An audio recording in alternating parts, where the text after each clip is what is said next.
সন্তান লালন পালন ও শিক্ষাদানে স্বামী স্ত্রীর ভূমিকাটা কতটা গুরুত্বপূর্ণ বলে আপনি মনে করেন? সন্তান লালন পালন করা এবং এদের শিক্ষা দেয়া, বিশেষ করে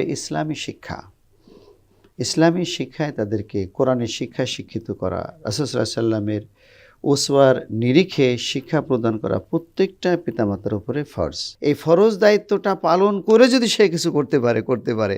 তাছাড়া কিন্তু এই ফরজ দায়িত্ব ভায়োলেশন করে সন্তান লালন পালনে যদি অনীহা হয়, কিয়ামতের দিন কিন্তু রব্বুল আলামিনের কাছে এই ব্যাপারে জবাবদিহি করতে হবে। আল্লাহ পাক বলছেন, ইয়া আইয়ুহাল্লাযীনা আমানু কু আনফুসাকুম ওয়া আহলিকুম নারা। নারা।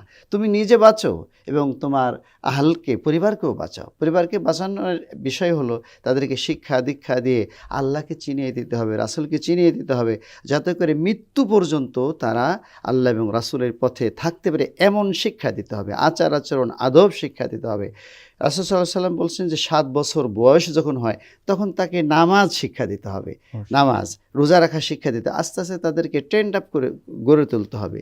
তো এই যে আচার আচরণ আদব তাদিব তারবিয়াত, এই কাজগুলো তারবিয়াত দিয়া তলাবুল ইলমি ফরিদাতুন আলা কুল্লি মুসলিম ওয়া মুসলিমা, ইলমকে তাদেরকে অর্জন করিয়ে দেওয়ার জন্য এই যে ভূমিকা রাখা, ভালো প্রতিষ্ঠানে ভর্তি করা এবং তদারকি করা, এগুলো পিতামাতার উপর কিন্তু ফরজ।